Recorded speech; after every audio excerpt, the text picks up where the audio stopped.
Good morning, everybody. Good morning. It's wonderful to see all of you guys. Welcome to day 3 of the Mill Valley Film Festival. My name is Osinachi Ibe, and I'm a programmer and the Mind the Gap manager. And I am also a writer, a filmmaker, and an artist. Yes! And I was just saying to Osinachi that with Mind the Gap, she's one of the best co-conspirators to be working with. And I feel that that's what we are and how we work. I'm Zoe Elton. I'm Director of Programming for the Film Festival and for Mind the Gap. And in my past and future lives, I'm a writer, director, and designer. And I'd like just to say about Mind the Gap. What is Mind the Gap? You know, it's our gender equity initiative. It's 51% women directors at the Mill Valley Film Festival, as it has been since 2020. It's a summit. Welcome. It's networking. It's mentorship. It's an award or two. It's the Creation Prize. All these things are a part of what Mind the Gap is, and Mind the Gap Day is what we're doing today, and you can enjoy many of those things throughout the day. Yes, today's Mind the Gap Day, and it is a day of curated events, starting with the summit that we have today right now, and then we'll have the networking lunch afterwards on the front patio around 12:35. If you have not purchased a lunch, you still can at the box office. And then we have screenings happening all day long here in Mill Valley, in Larkspur, and in San Rafael. You can go to the box office and get tickets for those films as well. This year's theme of the summit is "The Future is Now." And our conversations today are going to explore the art and craft of independent filmmaking. We're going to talk about the director's process, and then also images of women and non-binary people on screen. And it's exciting, you know, when people talk about the future of cinema in particular. I'm very excited by it because I believe that we have the ability as filmmakers, as programmers, to decide what that future looks like. We have the agency to decide what that future looks like. And at this year's festival, so many of the films in the festival are first or second time features by early career filmmakers, and they are the future of cinema. They are indeed. And you know, these things happen for us very organically. As we create the Mill Valley Film Festival, we track the films that we're showing. And it was very striking this year that a lot of people whose films we were showing are first-time feature filmmakers. We have a first-time filmmaker from Saudi Arabia. It's domestic, it's international, it's across the board. But the other part of it is that quite a few of the folks who are making their first features or their first films have come from other disciplines, or, you know, they might be coming from documentary into narrative. So there are those kinds of transitions. And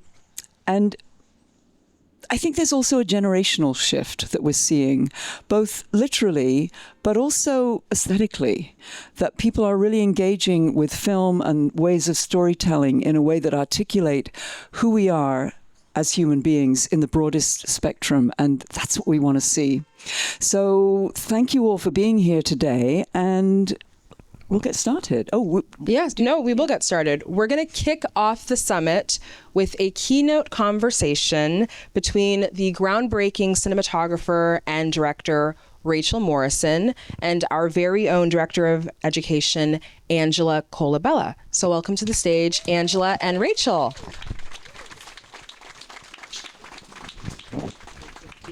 Thank you. Yeah, sure. All right. Thank you, everyone. Thanks for having us. So my name is Angela Colabella. I am the Director of Education here at CAFILM. I was recently hired, so I'm new to the team and very happy to be here. And in my past life and future life, as Zoe put it so eloquently, I am also a filmmaker, an artist, a writer, and director. And I have the absolute pleasure of sitting up here today with one of my sheroes, Rachel Morrison. I'm so happy to be here with you. Thank you so much. And I'm really happy to be here with you as well. So I'm going to kick off the conversation actually with a little vulnerable moment and sharing a story about how I came to be here today. Our lovely director of programming, Zoe Elton, offered me the opportunity to speak with you. And you being someone who I've admired for so long, you would think I would just jump at the opportunity without question. But I was actually really nervous, and all of these fears kind of came up, and I was thinking about how I might drop the conversation, or you might think I'm foolish and never want to talk to me again. All of those irrational fears that I'm sure we all have, right, started rising up to the surface. And so I actually told Zoe that I would think about it and didn't say yes initially. And I had to sit with myself for a moment. And fortunately for me, I was having a conversation with a friend and mentor at the time about this idea of walking towards my fears. I think we are all familiar with the idea of facing your fears, but walking towards the fear felt more active, right? It was something that I could do to actively pursue and walk in the direction of this fear. So after I had that moment with myself, I decided that I would do the conversation. And so that's what led me here today with sitting with you. I'm so glad. And we spoke about this a tiny bit, but this is... Even public speaking is me walking towards my fear. I was saying jokingly, but not jokingly, that this is maybe one of the first times that I am not taking Xanax. So bear with me. But all of this, I'm behind the camera for a reason. This is all very new for me. So this whole experience is facing some of my fears. Beautiful. Yeah. And I kind of want to, yes, absolutely. Yes to facing your fears. Woo. So I kind of want to continue on in that conversation. Something that I found out that was coming up in your life was this idea of running towards danger. And I love that. It's a little different, right? Walking towards fears, running towards danger. And so I kind of wanted to kickstart the conversation by asking you, what does that mean to you? What does running towards danger mean to you in your life right now? I mean, I guess it's the steroid version of what you've been saying is basically the things that intimidate you are exactly where you should be going, and you should be going fast because we only have so much time in our lives to do anything. In my case, I'm here in part because I've made this film as a director after a 20-year plus career as a cinematographer, which I had gotten so much satisfaction from, and I still love shooting, but I had a story to tell, and so somebody who doesn't like being out in front of things, who's very comfortable behind the camera, for me to actually be the person out in front of this movie is the very thing that scares me. And in life, I mean, I find myself. I'm somebody, some people during the pandemic got very insular. I learned how to surf. I learned how to, I'm always looking at what haven't I done? What haven't I tried? Okay, I haven't skydived. I'm going to skydive. And that's just sort of the way that I approach life. Nice. I love that. Do you have a particular story that you can share where, like an instance where you chose danger and maybe something marvelous met you on the other side of choosing that danger and fear? I mean, to be honest, it really is this film. Like it's terrifying for me, but specifically not making the film. Making the film was amazing and came very naturally, but having this thing that is mine to birth into the world and however it's met is mine to receive. Like that's the part that's really terrifying for me. And it took pretty much every director I've ever shot for being like, you should direct, you're a director, you're a storyteller, you have stories to tell. It took a lot of people to push me out into this space. But I'm so glad that I did it. This movie, I wish that you guys had all seen it already, but it would not exist if it weren't for, I guess, this massive intention. And I'm really glad that it does. And I think that it will find its place in the world, and some people will be better off for it. So this was probably the best example. Beautiful. I know, has anyone seen the film by chance? Oh, sorry. Sorry. Rachel recently directed her first feature film. You have done some directing in the past, but your first feature film. And do you want to tell us a little bit about it? Sure. The film is called The Fire Inside. It is going to be, thankfully, theatrically wide release Christmas Day. So it should be anywhere and everywhere. Thank you. I know in this day and age that alone is the accomplishment. But it's about a female boxer. It's a true story about an incredible female boxer named Clarissa Shields, who you've likely never heard of. And it's really actually about like the difference between the American dream and the American reality if you're not Michael Phelps, for instance. So I'm really excited about it. And I guess just to go back to your initial question, the other time, somebody on the way in, I think Catherine Craig was saying, that the fact that I'd gone from Fruitvale to Black Panther as a DP in such a short time, that's another, to walk onto the set of Black Panther, I had never had a mentor, not for lack of wanting one. I think even I was too shy to ask. Like, it's amazing how many people email me, stop me for coffee, I was never that person. I was always too nervous to ask the DPs that I admired to work for them. So when I got the job on Black Panther, I'd never been on a set that big by a long shot. Like where Ryan Coogler had gone from Fruitvale to Creed to Panther, I was supposed to do Creed with him, and I ended up not just pregnant. I could have shot the movie pregnant, but due right in the middle of the shoot. So like we had talked about Creed. We had talked about like we were trying to figure out if there's a way for me to like give birth in the middle and take a few weeks off. Needless to say, the studio was not having that. But so I never had even that intermediate step. We made Fruitvale for under $200,000, I believe. Wow. And Black Panther, I won't say what the budget is, but it was many, many, many more dollars than that. And a huge VFX world and all of these things. And I think in that moment, I was just like, one foot in front of the other. And the other thing is I've always, I think, been honest about, some people sort of say, I got this, I've done it all before, I'm good. I was honest about what I did and didn't know, but at the same time, never wanting other people to make the decisions for me. Like, tell me what all of these tools, the different Technocrane, Oculus heads, like, tell me what their weaknesses are and their strengths are, and then I can make my decision about which of these tools is right for the job. And that was, every day was a version of that. Yeah, absolutely. Incredible. Gosh, so you've taken a lot of risks in your career, and it's kind of a necessity, isn't it? Like walking towards those fears. How has taking some of those risks led you to like really believe in yourself now? And obviously you're facing a fear by just being here today, so those fears don't go away, right? But how has it led you to like being maybe more confident in who you are, what you do? One thing that I tell even like students who ask about the business or about anything is, like, film and art is a subjective medium. There's no rights or wrongs. And so you kind of just have to trust your instinct and trust that equals a right. That is right.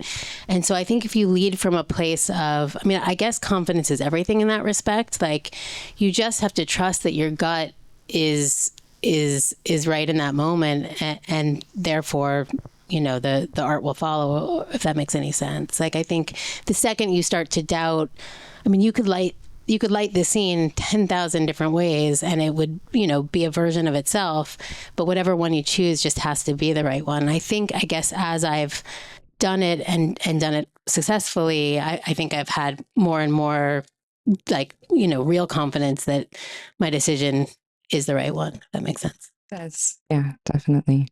I kind of want to shift it and ask a little bit about your personal life and how you navigate taking risks and running towards danger in your personal life outside of work. Because I think a lot of times we separate the work from life, but they kind of go hand in hand, I think. One of the things that has been risky about my approach to blending the two, because I have 2 children, they're going to be here later, for those of you who are still here, but they can't sit through 3 hours. So we chose the back end.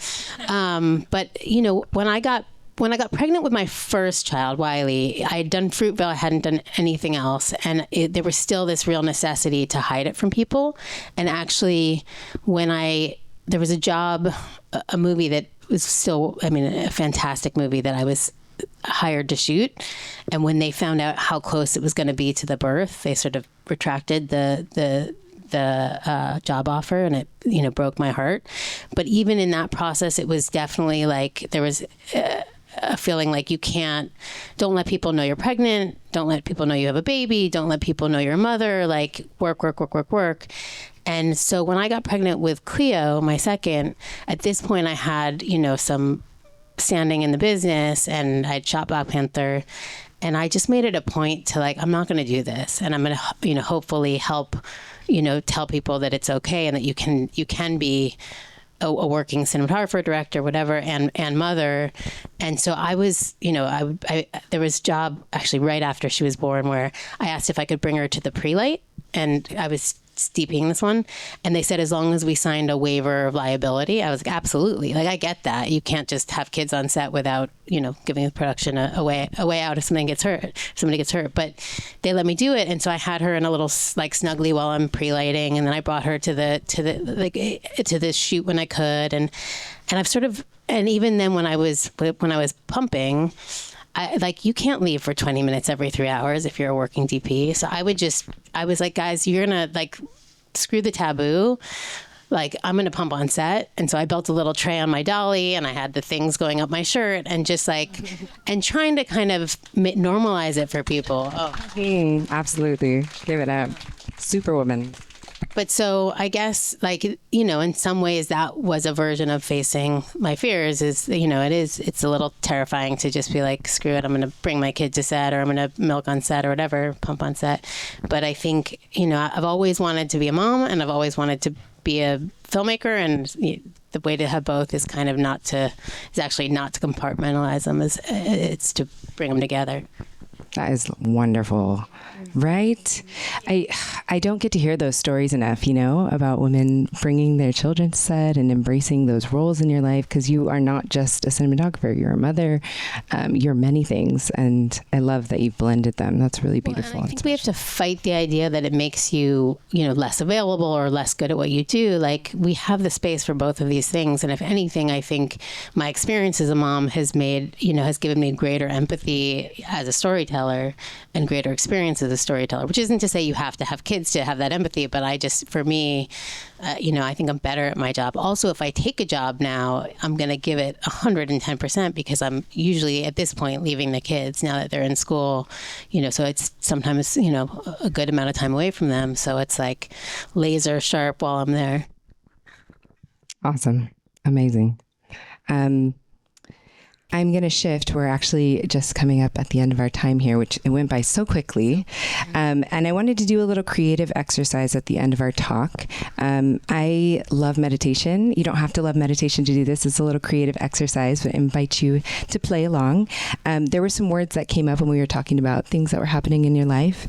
And so I wanted everybody to maybe sit with, I'll probably not get through all of these words. I'll try and pick one.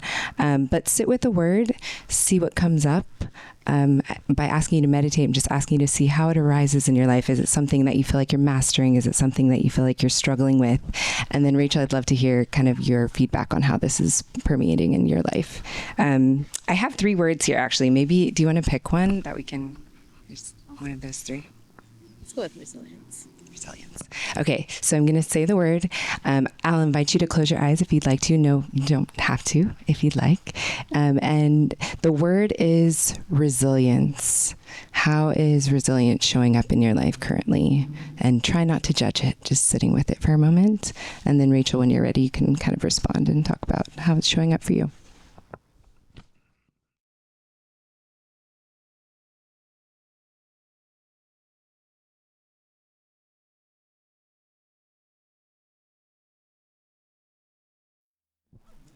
I think I'm going to start with the macro sort of world. You know, the thing that comes to mind right now is the world that we live in and the resilience we all need to sort of withstand the day-to-day onslaught of news and of, I mean, everything from natural disasters to man-made warfare. It's just like, it's a lot, you know, and I think you have to keep the hope and some level of resilience alive to know that like there will hopefully be a brighter day on the other side of all of this. And then, you know, on the micro level, I guess, just to bring it back to the film, because it's, you know, I'm living it right now. But the story within the film is a story. Clarissa's an incredible sort of hero of resilience. And once you see the movie, you'll know why.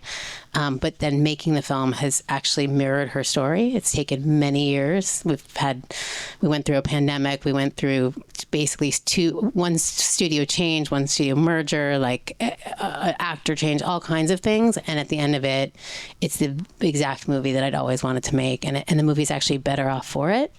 So I think, you know, it's definitely a tale of resilience that has a happy ending, and hopefully the world one will too. Beautiful. Well, may that resiliency carry with you throughout the day. I hope you enjoyed this. Thank you so much, Rachel. This Thank was you really so special. much. Yeah, absolutely. Thank you, everyone.